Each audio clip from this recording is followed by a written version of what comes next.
What is communication? Communication यानी बातचीत हमारी सोशल लाइफ और रिलेशनशिप्स के लिए बहुत इंपॉर्टेंट है। आप किसी इंसान से तभी रिलेट कर पाते हैं या रिश्ता बना पाते हैं जब आप उनसे सही तरीके से कम्युनिकेट कर पाते हैं। किसी भी रिश्ते को सफल बनाने के लिए ये जरूरी है कि लोग आपसे कम्युनिकेट करें। कम्युनिकेशन एक ऐसी स्किल है जो समय के साथ सीखी जाती है। ये प्रैक्टिस के साथ बेहतर होती जाती है। आप अपने कम्युनिकेशन को कभी भी इम्प्रूव कर सकते हैं, ये परवाह किए बिना कि आपकी उम्र, आपका सोशल स्टेटस या आपका फैमिली बैकग्राउंड क्या है। किसी भी और स्किल की तरह ही इसमें भी कमिटमेंट और हार्ड वर्क यानी कि कड़ी मेहनत की जरूरत पड़ती है। ये आसान नहीं है, लेकिन मुमकिन है। कम्युनिकेशन स्किल्स तभी काम करेंगे जब हम उन्हें प्रैक्टिस में लाएंगे और अपनी रोजमर्रा की लाइफ में उनका इस्तेमाल करेंगे। ये बुक आपको ये सिखाएगी कि आप कैसे अपने कम्युनिकेट करने के तरीके को बदल कर उसे और बेहतर बना सकते हैं।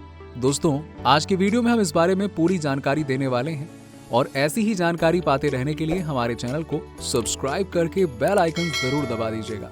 आइए आगे बढ़ते हैं और बताते हैं शुरू से। Day 1, listening. कम्युनिकेशन का एक बहुत ही जरूरी पहलू है लिसनिंग यानी कि सुनना।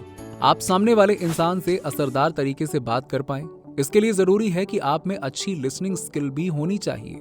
लिसनिंग का मतलब ये नहीं होता है कि आप बस चुप होकर अपनी बात कहने के मौके का इंतजार करें, बल्कि इसका मतलब ये होता है कि आप सामने वाले को अपने दिल की बात रखने का मौका दें। जब आप सुनते हैं तो आप सामने वाले इंसान को अपनी सोच, अपनी राय और अपने आइडिया रखने का मौका देते हैं। एक नामी साइकोलॉजिस्ट कॉल रॉजर्स का ये मानना है कि जब हम किसी को अपनी फीलिंग्स के बारे में बात करने का मौका देते हैं तो उनके सोच और व्यवहार में बदलाव आ जाते हैं। हम अपने प्रॉब्लम्स पर बेहतर तौर पर काम करके उन्हें तब सॉल्व कर पाएंगे जब हम किसी ऐसे इंसान से बात करें जो हमें अच्छी तरह सुन और समझ सकता हो। अगर सामने वाले इंसान के आइडियाज हमें बेकार लगे तो भी यही अच्छा होगा कि हम एक बार उनकी बातों को सुन तो जरूर लें। इफेक्टिव लिसनर बनने के लिए यह जरूरी है कि हम शांत रहकर दूसरों को उनकी बात बोलने का मौका दें।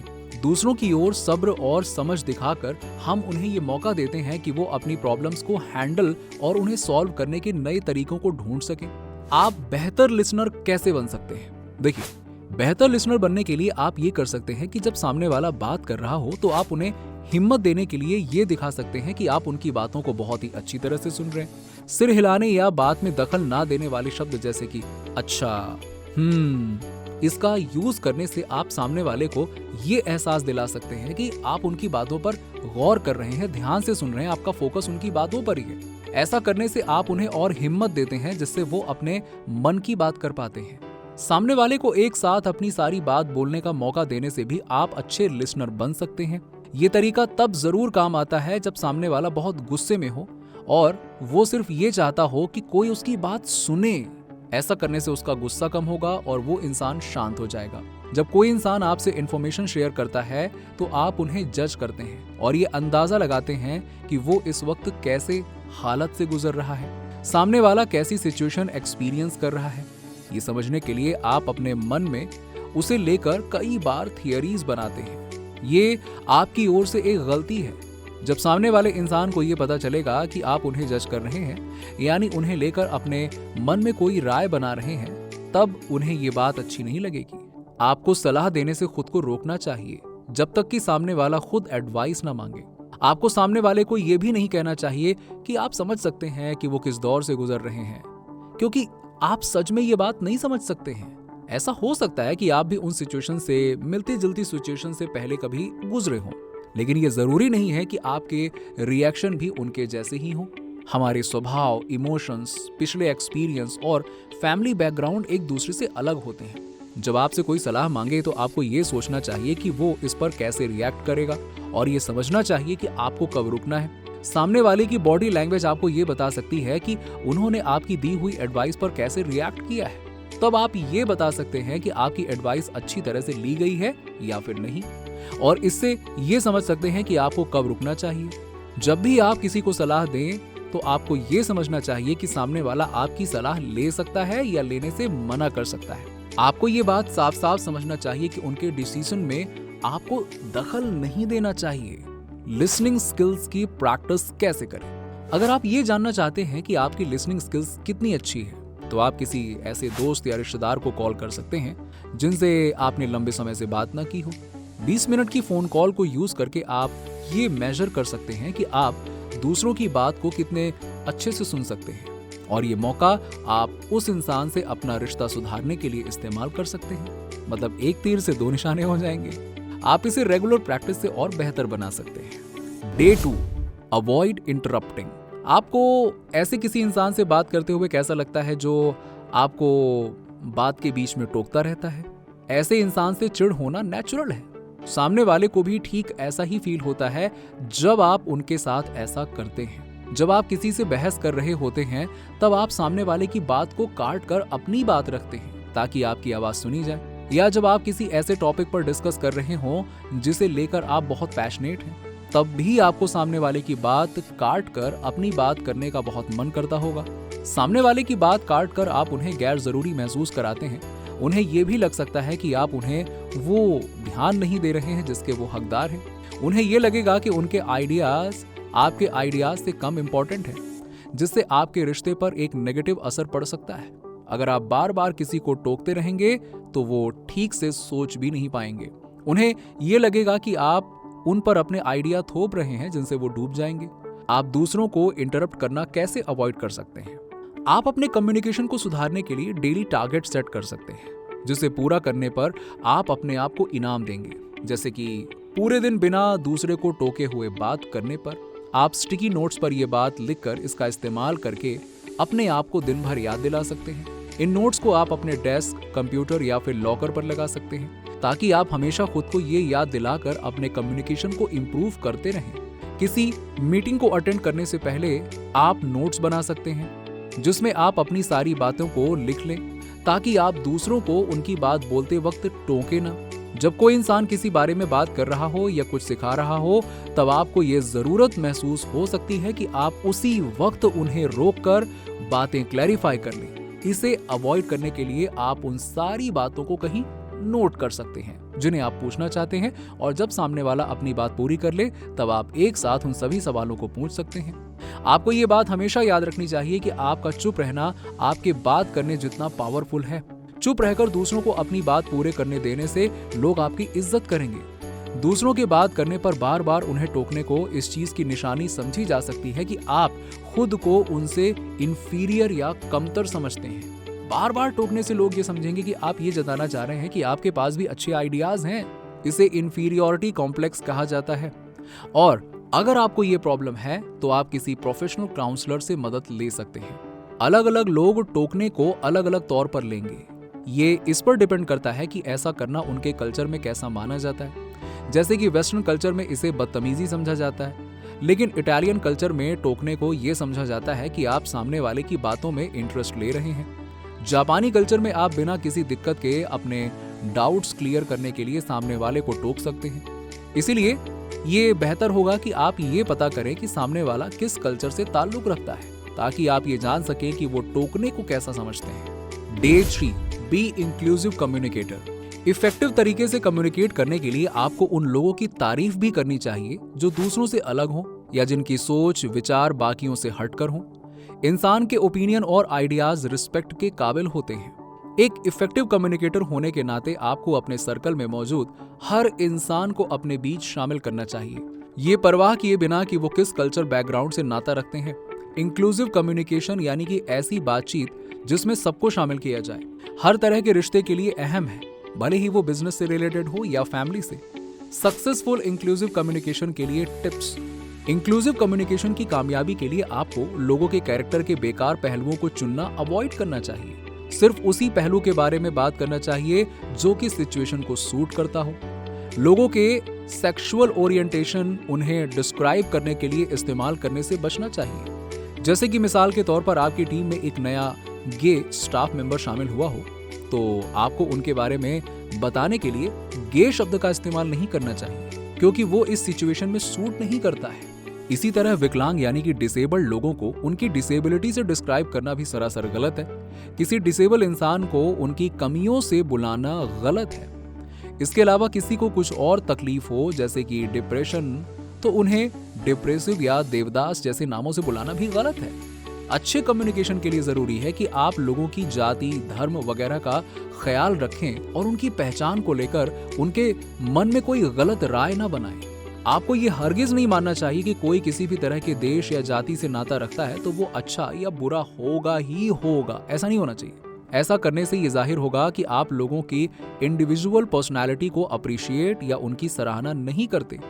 इंक्लूसिव कम्युनिकेशन के लिए आपको ऐसे शब्द या स्लैंग भाषा का इस्तेमाल करने से बचना चाहिए जो कि किसी इंसान या ग्रुप की भावनाओं को ठेस पहुंचा सकती है। आप अपनी कम्युनिकेशन स्किल YouTube पर वीडियोस देखकर सुधार सकते हैं जहां 2 या 2 से ज्यादा लोग डिस्कशन कर रहे हों। उनके डिस्कशन को देखकर ऐसे किसी इंसान को देखिए जो दूसरों के लिए पुरानी और घिसी पिटी सोच रखता हो और उनसे खुद की तुलना करके ये देखिए कि क्या आप भी उन जैसे हैं। Day 4, expand your vocabulary. आप अपने शब्दों को कितने अच्छे से जानते हैं। कम्युनिकेशन प्रोसेस में कई तरह के वर्ड्स का आना और उन्हें सही जगह पर इस्तेमाल करना आना बहुत जरूरी माना जाता है। कई तरह के वर्ड्स की नॉलेज होने को इंटेलिजेंट और वेल एडुकेटेड होने से जोड़ा जाता है। अब ये आपको बेहतर कम्युनिकेटर बनाता है। अलग अलग वर्ड्स की अच्छी नॉलेज आपको पर्सनल और प्रोफेशनल लाइफ में बढ़ने में मदद करेगी। जॉन ओ कॉनर ने यह पता लगाया कि जिन लोगों को शब्दों की ज्यादा जानकारी होती है उन्हें काम में टॉप पोजीशन में रहने का मौका मिलता है और वो ज्यादा सक्सेसफुल होते हैं। अच्छी कम्युनिकेशन इस बात पर भी डिपेंड करती है कि आपको कितने वर्ड्स की जानकारी है और उन्हें कब, कहां और कैसे इस्तेमाल किया जाए, इस चीज की भी जानकारी है। कम्युनिकेशन किसी भी कामयाब रिलेशनशिप का आधार है। जब आपको ज्यादा वर्ड्स की जानकारी होगी तब आप अपने मन की बात बेहतर तौर पर एक्सप्रेस कर पाएंगे और नए आइडियाज आसानी से समझ पाएंगे। शब्दों की अच्छी जानकारी होने से आप लिखने और पढ़ने के जरिए लोगों से बेहतर तरीके से कम्युनिकेट कर पाएंगे और बेहतर और मजबूत रिश्ते बना पाएंगे। वोकैबुलरी एक मजबूत प्रोफेशनल बैकग्राउंड बनाने के लिए भी जरूरी है। अपनी वोकैबुलरी को कैसे सुधारें? आप वर्ड्स को लेकर अपनी नॉलेज को हर रोज कुछ नए वर्ड्स सीखकर और बेहतर कर सकते हैं। आप हर रोज कुछ नए वर्ड्स सीखकर उसे दिन भर में लोगों से बात करते वक्त यूज करने को अपना डेली रूटीन में बना सकते हैं। इन नए वर्ड्स के बारे में और इनके मीनिंग को आप अपने दोस्तों से भी बता सकते हैं। आप बुक्स पढ़कर भी वोकैबुलरी को बेहतर बना सकते हैं। हर रोज आप कोई नई या ज्यादा चैलेंजिंग बुक पढ़ सकते हैं। अपने डेली शेड्यूल में से कुछ समय आप नए वर्ड्स को सीखने और उनसे मतलब को समझने में बिता सकते हैं। अगर कोई आपके सामने नया शब्द यूज करे जिसे आपने पहले कभी ना सुना हो तो आपको सामने वाले से हमेशा इस बारे में पूछ लेना चाहिए कि इसका क्या मतलब है। अब पूछने का मतलब ये नहीं होता है कि आप बेवकूफ हैं। इसका मतलब ये होता है कि आप कुछ नया सीखने की इच्छा रखते हैं। आप उस नए शब्द को कहीं लिख कर रख सकते हैं जिससे कि आप बाद में उसे डिक्शनरी में ढूंढ सकें। Day 5, choose your words wisely. कुछ शब्द जो आप कम्युनिकेट करते वक्त यूज करते हैं वो आपके लिए बाधा बन सकते हैं। कम्युनिकेशन को बेहतर बनाने के लिए आपको ऐसे शब्दों का इस्तेमाल करना अवॉइड करना चाहिए जिनसे आप पर नेगेटिव असर हो सकता हो। आपको पॉजिटिव तरीके से कम्युनिकेट करना शुरू करना चाहिए। ऐसा करने से आप चीजों को एक नए नजरिए से देखना शुरू कर देंगे। जो चीजें आपको पहले रुकावट जैसी दिखाई देती थी वो अब आपको नए मौके की तरह दिखाई देने लगेंगी। जब आप लेकिन जैसे शब्दों का इस्तेमाल अपने सेंटेंस में करेंगे तो इससे आपके सेंटेंस का पूरा मतलब बदल सकता है। आप अपने पोटेंशियल को कम बताते हुए बहाने देने लगते हैं। मिसाल के तौर पर अगर आप ये कहें कि आपको छुट्टियों पर जाना अच्छा लगता है लेकिन आपको उड़ने से डर लगता है, इससे ये पता चलता है कि आपका उड़ने को लेकर डर आपको छुट्टियां एंजॉय करने से रोक रहा है। जब आप इस लेकिन को और से बदल देंगे तो आपके स्टेटमेंट का पूरा मतलब ही बदल जाएगा। अब आप ये बोलते हैं कि आपको छुट्टियों पर जाना अच्छा लगता है और आपको उड़ने से डर लगता है। लेकिन को किससे बदल दिया? और से। तो इससे पता चलता है कि ये डर आपको छुट्टियां एंजॉय करने से रोक नहीं सकता। आप फिर भी छुट्टियों में एंजॉय करने के लिए बाकी चीजें कर सकते हैं। बहुत सारी चीजें हैं। या सबसे बेस्ट ये होगा कि अपने डर पर काबू पा सकते हैं। इसी तरह से आप अब तक, इन 2 वर्ड्स अब तक का इस्तेमाल कर सकते हैं। अब तक लगाने से यह साबित होता है कि आप में अभी तक उम्मीद बाकी है और आप किसी चीज को अभी भी पा सकते हैं। जब आप कहते हैं कि अब तक सक्सेसफुल नहीं हुए हैं तो इसका मतलब ये होता है कि आप सक्सेसफुल बनने के प्रोसेस में हैं। लेकिन जब आप ये कहते हैं कि आप सक्सेसफुल नहीं हैं तो इसका मतलब ये होता है कि आप सक्सेसफुल नहीं हैं। सारी उम्मीदें ही खो दी हैं आपने। आप पॉजिटिव सेल्फ टॉक की प्रैक्टिस अपने सेंटेंस और लाइफ दोनों से सभी लेकिन को बदल कर सकते हैं। ये करने से आपको पता चलेगा कि आप पहले से ज्यादा पॉजिटिव बन गए हैं और आप में अब ज्यादा कॉन्फिडेंस भी आ गया है और साथ ही साथ आप दूसरों को भी इंस्पायर करने लगे हैं। आपको अपनी लाइफ की सभी नामुमकिन लगने वाली चीजों को अब तक से बदल देना चाहिए। Day 6, watch your pronounce. अपने बारे में बात करना अच्छा लगता है ना? हम अक्सर किसी भी बातचीत में मैं का इस्तेमाल करते हैं और ऐसा करना नेचुरल है क्योंकि हम इंसान हैं। मगर हमें इफेक्टिव तरीके से कम्युनिकेट करने के लिए बैलेंस बनाना आना चाहिए ताकि सामने वाले को भी ये लगे कि उनका सम्मान और उनकी तारीफ की जा रही है। यूनिवर्सिटी ऑफ कैलिफोर्निया के द्वारा की गई एक रिसर्च से ये बात सामने आई है कि घमंड और अपने बारे में बातें करना आपस में जुड़े हुए हैं। इस रिसर्च में 24 आदमियों और औरतों को अपने पसंद के टॉपिक पर बात करने का मौका दिया गया और उनकी बातों को रिकॉर्ड किया गया। रिसर्चर्स ने उन रिकॉर्डिंग्स को सुना और ये पता किया कि जिन लोगों ने अपनी बातों में मैं इसका ज्यादा इस्तेमाल किया था, उनमें बाकियों से ज्यादा अहंकार देखा गया। आपको खुद को मैं का यूज करना नॉर्मल लगता होगा, मगर इससे बाकियों को आप सेल्फिश और घमंडी नजर आएंगे। जब आप किसी प्रॉब्लम के बारे में बात करते हैं तब आपको मैं का इस्तेमाल करना चाहिए, या जब आप किसी को लेकर अपनी निराशा जाहिर करते हैं, आपकी इंडिविजुअल राय है, तब भी आपको मैं का इस्तेमाल करना चाहिए। धर्म और पॉलिटिक्स जैसे टॉपिक काफी सेंसिटिव होते हैं, इसीलिए इनके बारे में बात करते वक्त आपको मैं का ही इस्तेमाल करना चाहिए, क्योंकि ऐसे टॉपिक पर आप दूसरों की तरफ से बात नहीं कर सकते हैं। आपके ऐसा करने से ये लगेगा कि आप उन लोगों को भी अप्रिशिएट कर रहे हैं जिनके सोच विचार आपसे नहीं मिलते हैं। अपने कम्युनिकेट करने के तरीकों को आप हम जैसे शब्दों को अपनाकर और असरदार बना सकते हैं। जब आप हम का यूज करते हैं तो इससे यूनिटी और टीम वर्क झलकती है। इससे लगता है कि आप अपने ग्रुप में मौजूद सभी लोगों को अप्रिशिएट कर रहे हैं।